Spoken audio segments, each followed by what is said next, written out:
On April 6, 2025, a surprising report surfaced from Russia, shedding light on a rare moment of military self-reflection. The 38th Research Institute of Armored Vehicles, based in Kubinka near Moscow, and operating under Russia's Ministry of Defense, released a detailed study titled Results of Research Tests of the BMP Bradley M2A2 ODS SA, USA.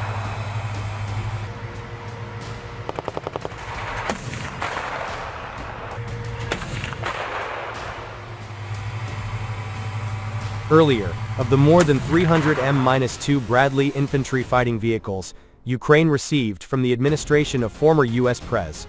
Joe Biden, at least 11 have been damaged, immobilized and captured by Russian troops.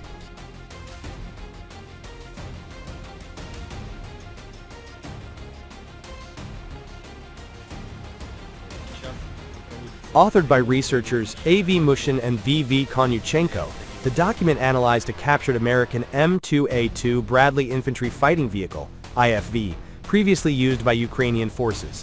The findings, shared publicly by armored vehicle researcher Andriy Tarasenko via his Telegram channel, revealed a stark conclusion.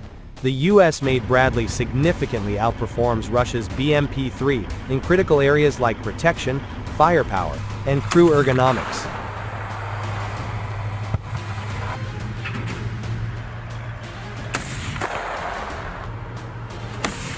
For an American audience, this admission from a key Russian military institution raises questions about the state of Moscow's armored forces and the ongoing technological race in modern warfare. The M2A2 Bradley ODS SA, the specific variant examined in the report, is no stranger to American military enthusiasts. First introduced in the 1980s as part of the Bradley family of IFVs, it was designed by FMC Corporation, now BAE Systems Land Armaments, to transport infantry into battle while providing substantial fire support.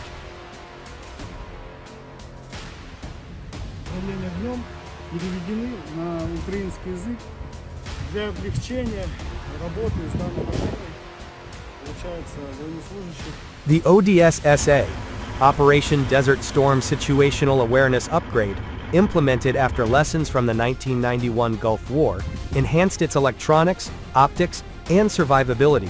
Weighing around 30 tons, the Bradley is powered by a 600 horsepower Cummins VTA 903T diesel engine, giving it a top speed of about 40 miles per hour on roads. Its armament includes a 25mm M2A2 Bushmaster chain gun capable of firing up to 200 rounds per minute, a 7.62mm coaxial machine gun, and a dual 2.0 missile launcher for anti-tank engagements. The vehicle's armor, a combination of aluminum and steel with optional reactive tiles known as BRAT, Bradley Reactive Armor Tiles, offers protection against a range of threats, from small arms to rocket-propelled grenades.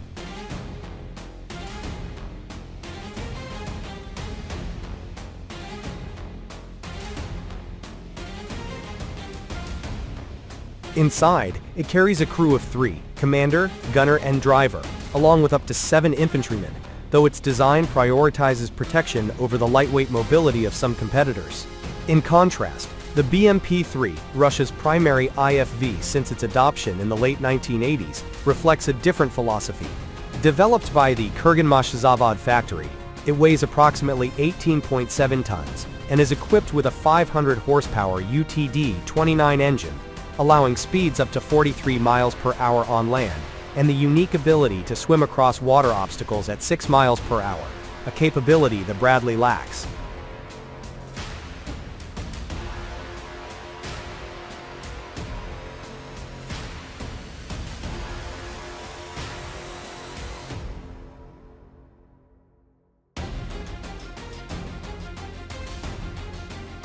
Its armament is formidable on paper.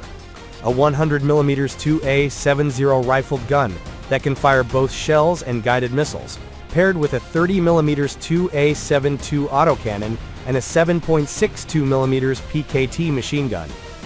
The BMP-3 carries a crew of 3 and up to 7 dismounts, similar to the Bradley, but its lighter weight and amphibious design come at the cost of thinner armor, typically steel with optional add-ons.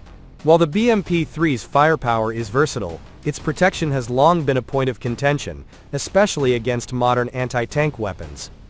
The Russian study didn't mince words about these differences. According to Tarasenko's summary, Bradley's armor proved superior in multiple tests. Its dual-layer hull, aluminum overlaid with steel, combined with a polymer anti-mine mat and shock-absorbing seats, gave it a clear edge in mine resistance. The report noted that the Bradley's frontal armor could withstand 30mm 3 UBR-8 armor-piercing rounds, capability the BMP-3's front lacks. Side protection, bolstered by Brat reactive tiles, even held up against cumulative grenades like the PG-9VS, and in some cases, the more powerful PG-7VL. One striking example cited an incident from March 2024, when a Bradley survived 2 anti-tank missile hits, one glancing off its turret's reactive armor, the other striking its side, without catastrophic damage.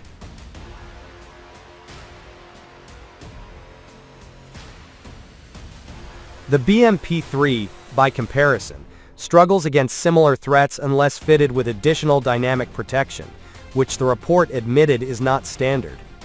Firepower was another area where the Bradley shone. The M242 Bushmaster's rate of fire, roughly double that of the BMP-3's 30mm 2A42 and 2A72 cannons, allowed for greater effective range and target saturation.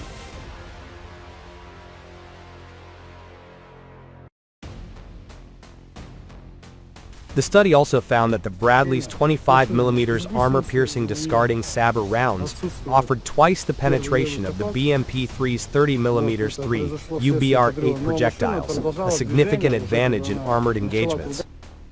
While the BMP-3's 100mm gun provides a unique ability to lob high-explosive shells or launch missiles, its slower firing rate and reliance on older optics limit its practical effectiveness against fast-moving or well-armored targets.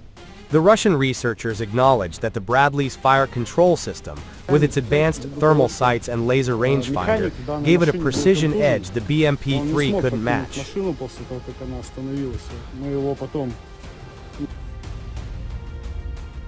Crew comfort and maintenance further tilted the scales.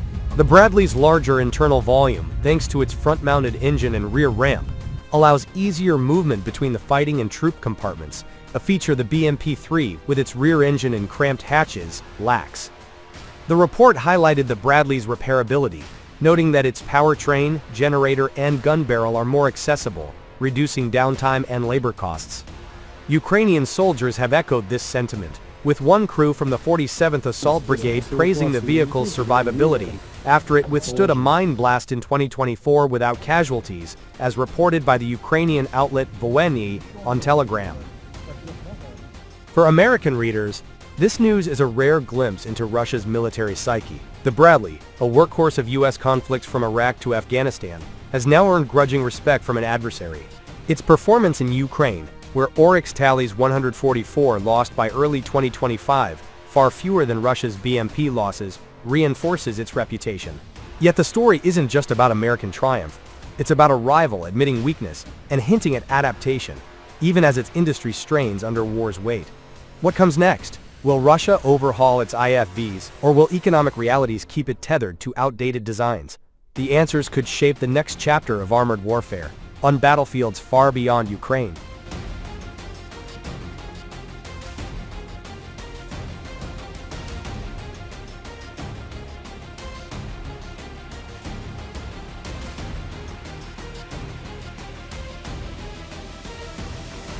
Машина, соответственно, пыталась произвести разведку боем, я так понимаю, потому что она выехала на наши позиции и также, соответственно, совершила наезд на минус.